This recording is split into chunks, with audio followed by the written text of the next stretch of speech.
안녕하십니까? 네, 이렇게 여름 수양에 오신 여러분들을 진심으로 환영합니다. 저는 순천향 대학병원에서 근무하고 있는 문대범 목사라고 합니다. 또 특히나 또 아름다운 특송을 섬겨주셔서 감사합니다. 저 노래를 찾아보니까 그 남미가 원곡이더라고요. 그래서 스페인어를 한국말로 번안한 곡인데 여기서 왕관이 영광을 의미한다고 합니다. 그래서 나의 영광을 모두 주님께 내려놓고 주의 발을 씻기고 입맞춤하기를 원한다. 그런 뜻이더라고요. 네, 찬양과 같이 모든 영광을 주님께서 받으시는 메시지가 되기를 원합니다. 오늘 말씀의 제목은 빛 대신 예수님입니다. 요절은 요한복음 14절 말씀입니다. 다 같이 한번 요절 말씀 읽어보도록 하겠습니다. 네, 시작.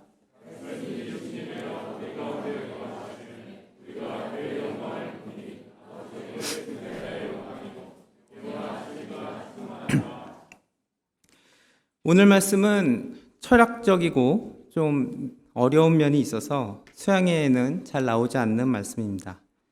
저 역시 이 말씀을 맡고 이 어려운 말씀을 어떻게 전해야 할 것인가 부담을 느꼈습니다. 지난주에 베드로 목사님이 저를 지성적인 목자라고 소개하셔서 그 부담이 더욱 가중되었습니다. 또한 지성을 강조하다가 흥미가 떨어질까 봐 걱정이 되기도 했고, 무엇보다 걱정되는 것은 지성만 강조하다가 영성을 잃어버리는 메시지가 되는 것이었습니다. 그래서 저는 제가 먼저 말씀을 이해하기 위해 또한 요한복음 해석에 대한 객관성을 갖기 위해 여러 자료를 찾아볼 수밖에 없었습니다. 그런데 말씀을 연구하는 동안 제가 먼저 큰 은혜를 받게 되었습니다. 또한 요한복음 1장에 기록된 예수님에 대한 요한의 증거를 이해한다는 것은 매우 가슴 벅찬 일임을 깨닫게 되었습니다. 여러분들도 이 기대를 가지고 오늘 말씀을 듣기를 소원합니다.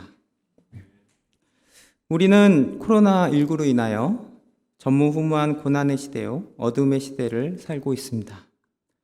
캠퍼스 낭만을 꿈꾸며 힘든 수험 생활을 마치고 대학에 들어온 신입생들은 학교도 한 번 못 가본 채로 방학을 하게 되었습니다. 복음 역사 측면에서도 학생이 없는 캠퍼스를 바라보는 목자들의 심정은 답답하기 그지없습니다. 여름 수양회를 가지 못하는 어려움에 봉착하기도 합니다. 이전에는 당연하였던 것이 이제는 불가능한 것이 되었습니다. 그러나 현실의 고난보다 우리를 더욱 힘들게 하는 것은 이 고난이 과연 언제까지 이어질지 아무도 알 수 없다는 것입니다. 이렇게 어두운 시대에 가장 필요한 것이 무엇일까요? 당연히 이 어두움을 물리쳐줄 빛일 것입니다. 요한복음은 빛의 복음입니다. 특히 1장은 빛에 대해서 증거하고 있습니다.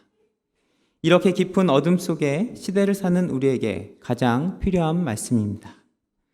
우리 모두 요한복음 말씀을 통하여 내 안의 어둠을 물리치고 빛의 사자로서 거듭나는 역사가 있기를 기도합니다. 요한복음 1절을 한번 읽어보겠습니다. 네, 시작.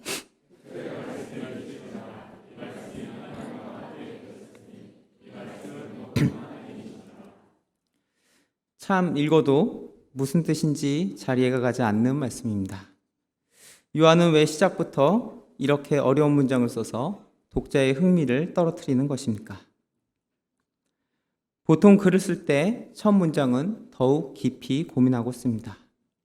요한이 요한복음의 첫 문장을 이렇게 어렵게 쓴 것은 우리를 골탕 먹이기 위해서가 아니라 이 문장에 심오하고 중요한 의미가 있기에 깊게 묵상해 보라는 뜻입니다. 17세기 옥스포드 대학에 철학과 논리학 교수로 있었던 유니우스라는 사람이 있었습니다. 그의 아버지는 유명한 목회자였습니다. 그는 어려서는 아버지를 따라 신앙생활을 하였지만 성장하며 고등학문을 배우고 머리가 크면서 신앙을 떠났습니다. 그의 아버지는 신앙생활 똑바로 하라고 윽박지르고 혼내는 대신 아들을 위해 기도하기 힘썼습니다. 그리고 아들이 자신의 서재에 자주 와서 책을 읽는 것을 알고 그가 자주 가는 책장에 성경책을 꽂아 두었습니다. 기도하던 중 언젠가 성경을 읽고 변화될 것이라는 믿음이 생겼기 때문이었습니다. 어느 날 유니우스는 무슨 일인지 고민에 차서 아버지의 서재를 서성거렸습니다. 그러다 문득 서재에 꼽혀있는 성경책을 발견하고 무심코 펼쳤는데 요한복음 1장이었습니다. 그는 요한복음 1장 1절 말씀을 읽고는 깜짝 놀라고 말았습니다.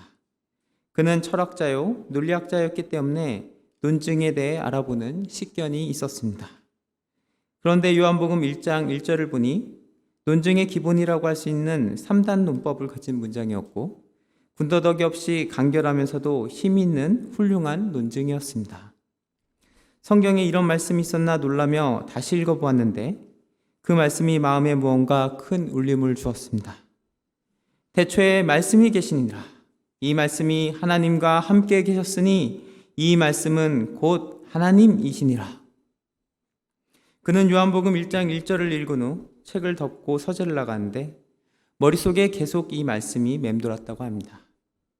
그래서 다시 책을 펴서 요한복음 1장을 쭉 읽어나갔습니다.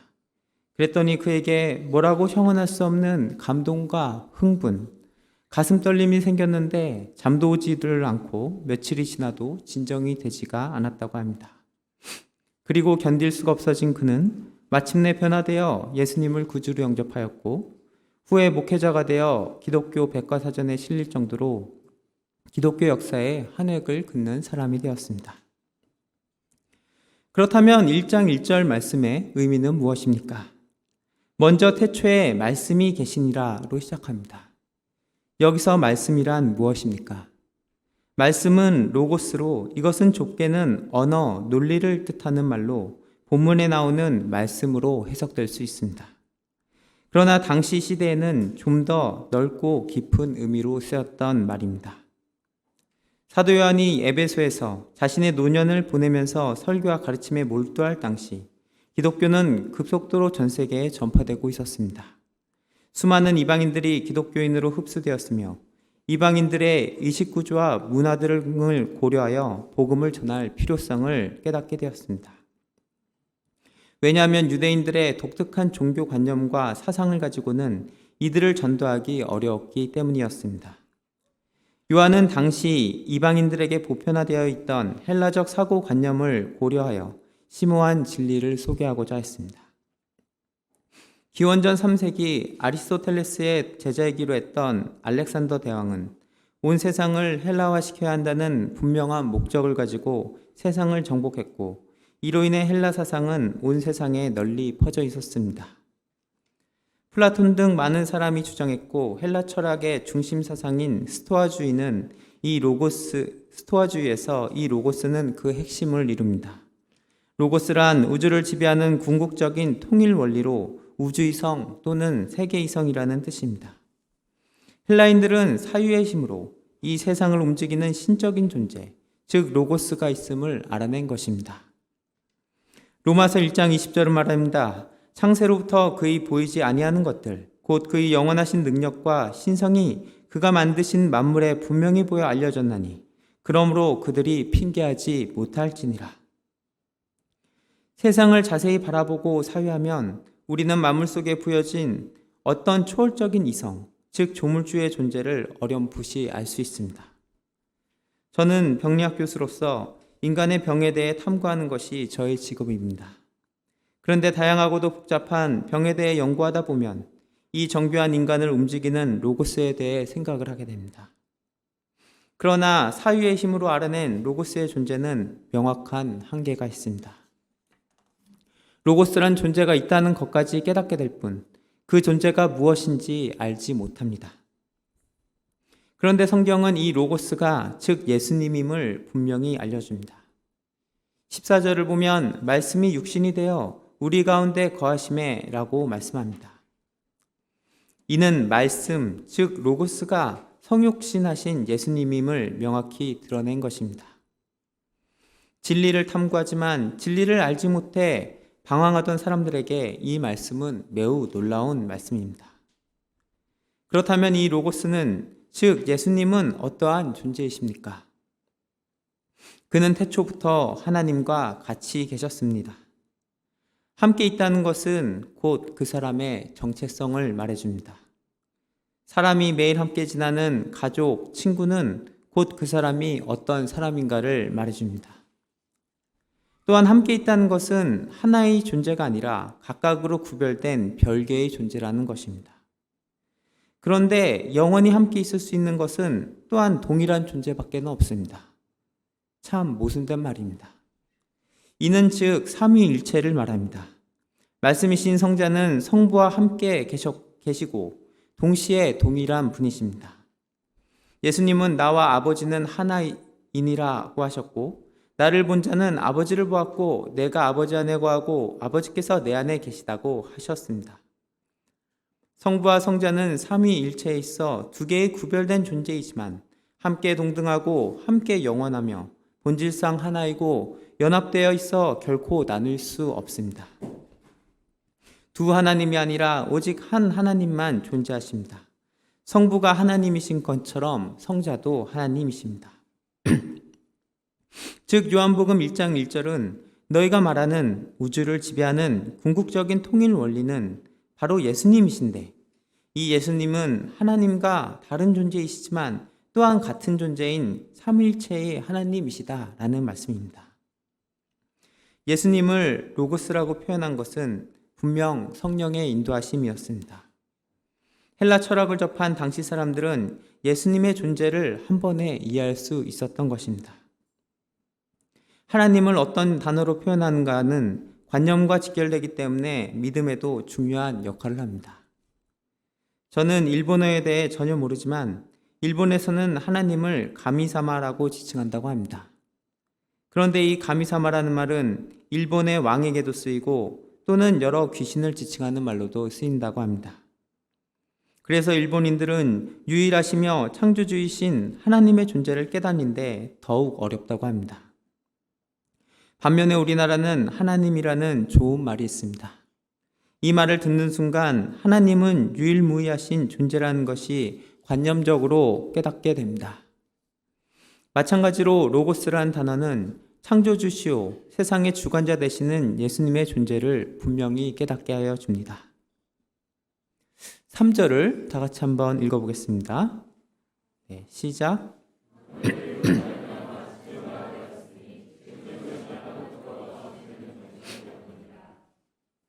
이 말씀은 구체적으로 예수님의 창조 사역을 말씀해 줍니다.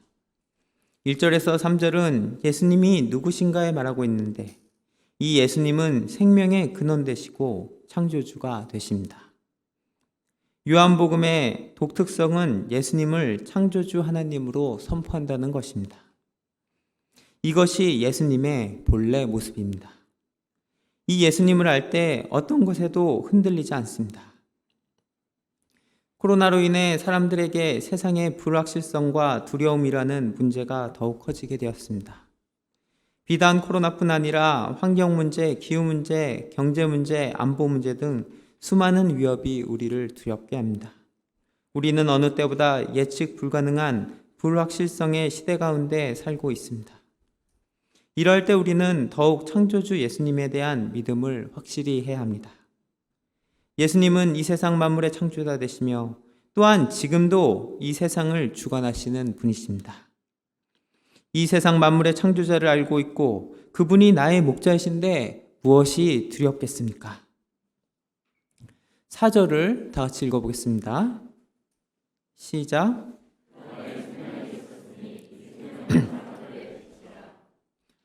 창조주 예수님은 우리 생명의 근원이 되십니다. 헬라 철학의 로고스와는 달리 예수님은 생명이 있는 로고스, 인간과 교감할 수 있는 인격적인 로고스입니다. 예수 그리스도는 생명의 근원이요 원천이며 공급자요 또한 주관자가 되십니다. 이 생명은 헬라어로 조에라고 기록되어 있는데 이는 일시적인 생명이 아니라 영원한 생명을 뜻합니다. 이는 시간적인 영원함뿐 아니라 영적으로도 죽음의 요소가 전혀 없는 생명력이 넘치는 생명을 뜻합니다. 예수님으로부터 생명의 물줄기가 흘러나와 우리를 생명에 이르게 하는 것입니다. 우리 삶이 공고할 때 언제든지 이 생명의 근원으로 찾아가 생명의 샘물을 누릴 수가 있습니다. 그래서 이 생명은 사람들의 빛이 됩니다. 삶에서 실망하고 절망하여 지쳐 쓰러진 사람들에게 희망이 되고 힘이 되고 빛이 됩니다. 사람들은 살아있을 동안에 죄와 허무의 세력에 시달리며 어둡게 살아갑니다. 어두움 중에서도 가장 어두운 것은 무서운 죄성입니다. 이러한 죄는 빛의 창조자 하나님만이 없앨 수 있습니다. 사람들은 때로 갑작스레 죽음을 맞이하기도 합니다. 전쟁이나 살인, 사고와 질병 등으로 인해 소중한 생명을 잃어버립니다. 그리고 모든 사람의 육신의 생명은 결국에는 죽습니다. 죽음 앞에 서서야 비로소 사람들은 생명이 얼마나 소중한가 깨닫습니다. 노후의 무병장수를 위한 노력도 필요하지만 죽음 자체를 이기는 영생의 길을 알아야 합니다. 그 안에 생명이 있었으니 이 생명은 사람들의 빛이라. 말씀이요 창조주이신 예수님 안에 영원한 생명의 길이 있습니다. 5절을 보십시오. 그런데 이 생명의 빛이 어둠에 비쳤는데도 어둠은 깨닫지 못했습니다. 사람들은 시대가 어둡기 때문에 어쩔 수 없다고 생각합니다. 현재는 코로나 때문에 어둡고 그로 인한 경제 위기 때문에 어둡습니다. 세상을 보면 어두운 소식 투성이입니다. 빛이 존재하지 않는 것 같습니다. 그러나 빛이 존재하지 않는 것이 아니라 빛이 있으되 그 빛에 대해 깨닫지 못하고 있는 것이 문제입니다. 빛에 대해 깨닫는 자는 빛을 볼 수 있게 됩니다. 그러나 빛에 대해 깨닫지 못하면 계속 어둠에 거하게 됩니다. 이에 하나님께서는 빛의 증거자 세례 요한을 보내셨습니다. 이 증언자를 통해 예수님은 참 빛으로 각 사람에게 비추었습니다. 증언자의 중요성은 아무리 강조해도 지나치지 않습니다. 예수님은 참 빛이시지만 빛의 증언자를 통하여 일하십니다. 하나님은 오늘날도 생명과 빛이 충만한 빛의 증언자를 통해 참 빛이신 당신을 나타내십니다. 우리가 생명의 빛 예수님을 만나고 그 생명의 빛을 이 세상에 비추는 예수님의 증언자로 살아가는 것이 무엇보다 중요한 이유입니다. 그런데 태초의 말씀이요 생명의 근원이신 예수님에 대한 반응이 어떠했습니까? 세상은 그를 알지 못했습니다. 자기 땅에 오매 자기 백성들은 영접하지 않았습니다. 유대인들은 비천한 나사렛 출신이요 목수의 아들인 예수님의 신성을 용납하지 않고 십자가에 못 박아 버렸습니다. 오늘날도 마찬가지입니다. 현대인은 과학과 이성에 기초한 사고방식으로 예수님이 하나님이시라는 것을 받아들이지 않습니다. 사람들은 포도원 농부들처럼 자기 욕심 때문에 자기들 맘대로 살고픈 마음 때문에 아들을 받아들이지 않습니다. 자기 삶의 주도권을 빼앗길까봐 어둠을 즐길 수 없게 될까봐 예수님을 영접하지 않습니다. 이를 볼 때 믿음은 모든 사람의 것이 아니며 믿음은 하나님의 선물이요 영적 특권임을 알 수 있습니다. 12절, 13절 말씀을 다 같이 읽어보겠습니다. 네, 시작.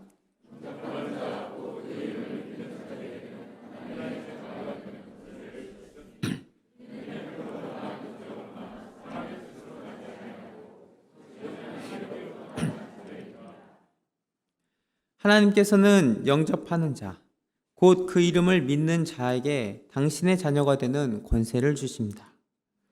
이 권세는 하나님께 예배드리고 기도할 수 있는 권세, 하나님을 아버지라 부르며 교제할 수 있는 권세, 장차 하나님 나라를 상속할 상속자의 권세입니다. 요절 말씀인 14절 말씀을 다 같이 한번 읽어보겠습니다. 네, 시작.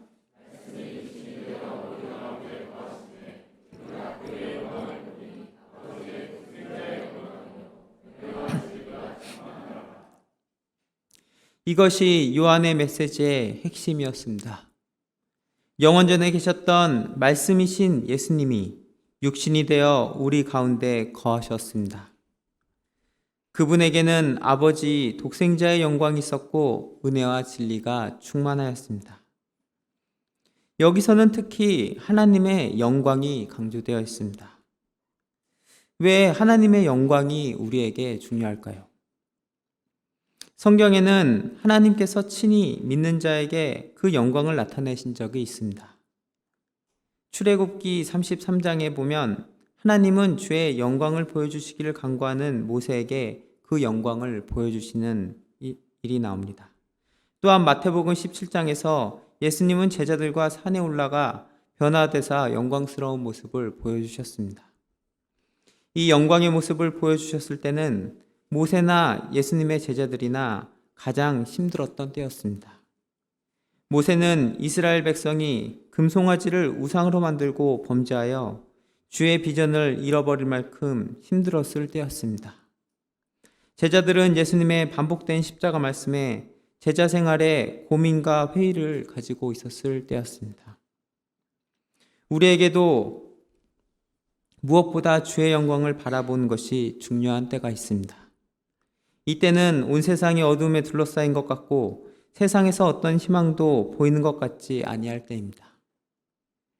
코로나19 이후 저는 삶의 본질에 대해 묵상하는 시간이 많아졌습니다. 이전에는 당장 눈앞에 해야 할 일과 눈앞의 목표를 생각하느냐 이처럼 삶에 대해 생각하지 않았던 것 같습니다.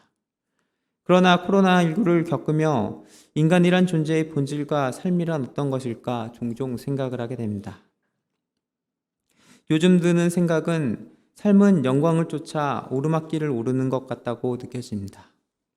세상 사람들은 물질의 영광, 권력의 영광, 인기의 영광 등 자신의 영광을 쫓아 오르막길을 오릅니다. 더 큰 영광을 얻기 원하는 사람일수록 더 힘들게 더 높고 가파른 언덕을 오릅니다. 그런데 어느 순간 자신이 쫓아왔던 영광이 허상이라는 것을 깨닫게 되면 어떠할까요?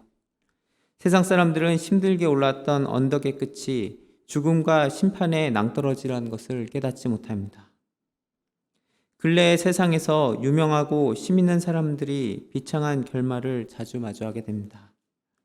결국 저렇게 끝날 것을 왜 그렇게 열심히 살았는가 생각하면 그 사람을 좋아했던 좋아하지 않았던 간에 인간의 삶에 대한 본질적인 동정과 안타까움이 생깁니다.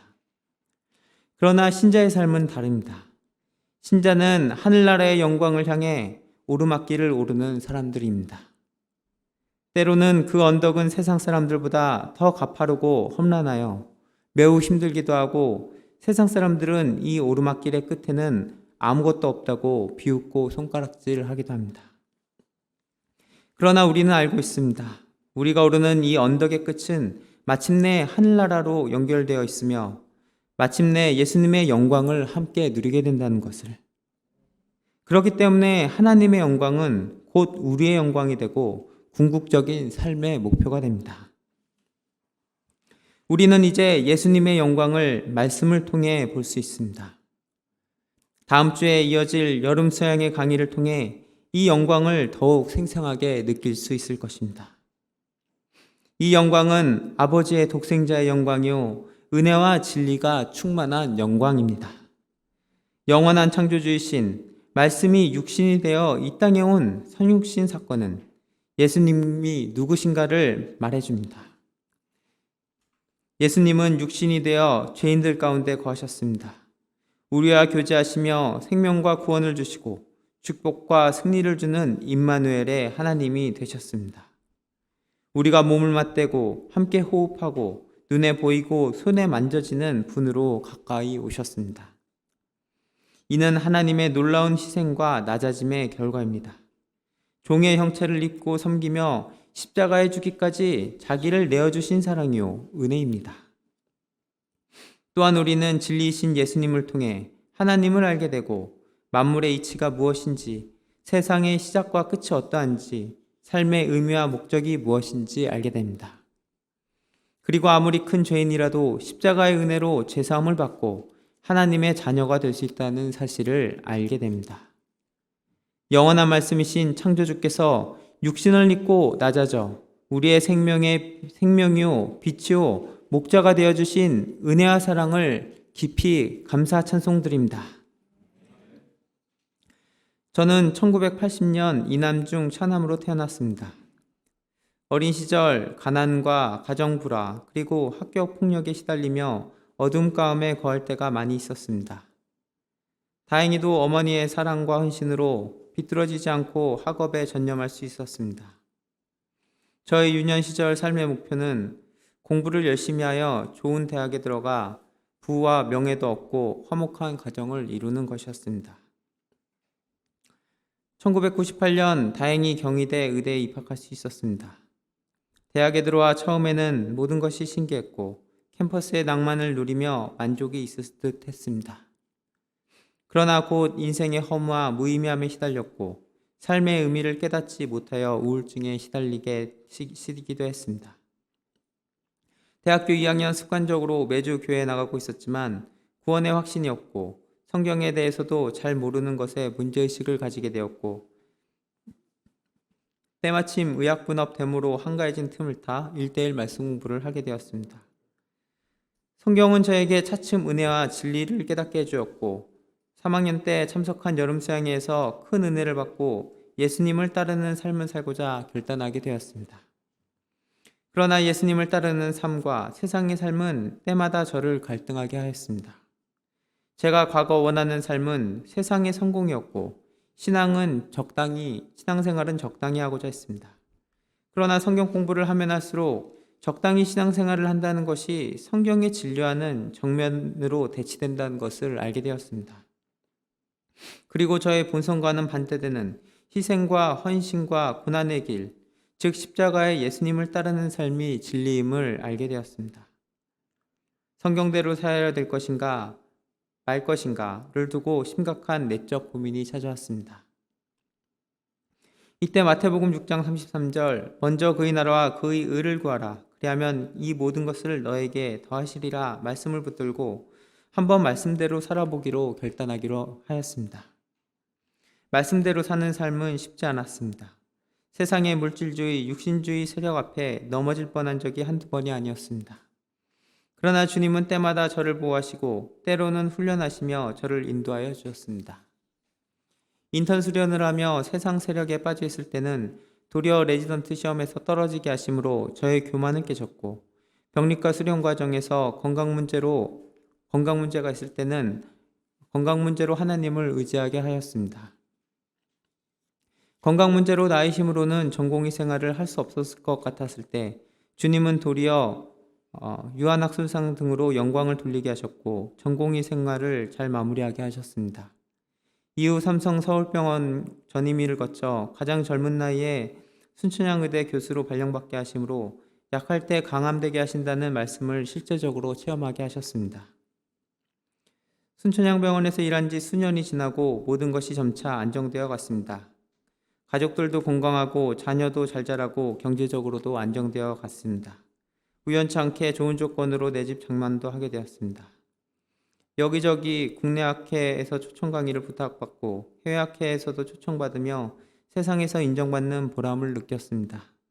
그런데 이와 동시에 제 안에서 세상 세력이 커지고 신앙은 점점 형식적으로 되어가고 있었습니다. 거기다가 많은 병원 일과 3시간이 넘는 통근 시간 가운데 하나님의 역사를 섬기다 보면 비교의식과 손해의식으로 마음이 시끄러울 때가 많았습니다.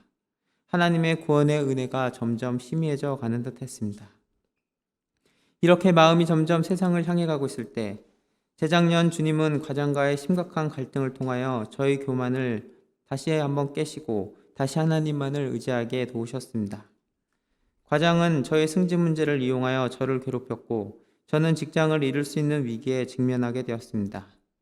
끝이 보이지 않는 지루한 갈등의 시간이 반년 넘게 계속되었고 어둠의 세력이 짓누를 때가 많이 있었습니다. 이 기간 극심한 스트레스 가운데 저를 견디게 했던 것은 오직 말씀의 힘이었습니다. 주님은 때마다 말씀을 통해 내면 가운데 빛을 비추시고 믿음을 잃지 않고 견딜 수 있도록 도우셨습니다. 그리고 때가 되자 주님은 결국 저의 기도를 들으시고 문제가 해결되고 승리하도록 도우셨습니다. 이 사건을 통해 저는 그동안 제가 의지했던 외적인 조건, 직장과 명예, 물질 같은 세상의 것이 일순간에 물거품처럼 사라질 수 있다는 것을 깨닫게 되었습니다. 그리고 오직 제가 의지해야 할 것은 창조주 되시며 로고스 되시고 성육신하여 이 땅에 오신 예수 그리스도이심을 깨닫게 되었습니다. 저는 최근에도 코로나라는 범인류적 재앙과 함께 허리디스크라는 개인적인 고난을 겪고 있습니다. 이처럼 우리 삶 가운데는 항상 크고 작은 고난과 문제들이 때마다 찾아옵니다. 이번 여름 수양회를 준비하면서도 제 내면에 의심과 어둠의 세력이 들어왔습니다. 수양회도 못 가는데 과연 주의 역사가 일어날 수 있을 것인가? 코로나가 극성인 가운데 모임이 잘 이루어질 수 있을 것인가 생각했습니다. 그러나 요한복음 1장 말씀을 묵상하면서 먼저 제 내면에 빛이 임하는 것을 깨닫게 되었습니다. 그리고 우리 내면 가운데 말씀이 빛이 비추인다면 어떠한 상황에서도 어둠이 물러가고 큰 말씀 역사가 일어날 수 있음을 믿게 되었습니다. 그리고 오늘 말씀이 어둠에 빠져있는 이 시대 가운데 정말 필요한 말씀임을 깨닫게 되었습니다. 우리가 여러 어려움 앞에 낙담하고 위축될 때야말로 말씀으로 새 힘을 얻고 참 빛 대신 예수님으로 어둠을 물리쳐야 할 때입니다. 이 역사는 예수님이 누구신가를 바로 아는 데서 시작됩니다. 예수님을 바로 알고 바로 믿는다면 생명과 빛을 얻게 됩니다. 예수님은 삼위일체 하나님이시오 창조주이십니다. 성육신하신 말씀이시며 생명의 근원이요 빛의 근원이 되십니다. 우리가 이 예수님을 바로 믿어 생명을 누리고 이 생명의 빛으로 어둠을 밝히는 주의 자녀가 되기를 기도합니다. 제가 기도하고 마치겠습니다. 사랑과 은혜가 풍성하신 하나님 아버지, 요한복음 말씀 통하여 빛 대신 예수님에 대하여 알게 하셔서 감사합니다. 어둠에 빠져있는 이 시대 가운데 우리가 주님의 영광의 빛을 바라보길 원합니다. 주님의 영광의 빛을 바라봄으로 저희가 빛의 사람으로 변화되고 영적인 생명으로 가득 찬 인생을 살게 되기를 원합니다. 지금 여름 수양회를 시작하는 시간입니다. 끝까지 주님께서 동행하여 주시고 예수님에 대하여 더욱 알고 더욱 깨닫도록 저희 10년 가운데 역사하여 주시옵소서. 이 모든 말씀 예수 그리스도의 이름으로 기도합니다.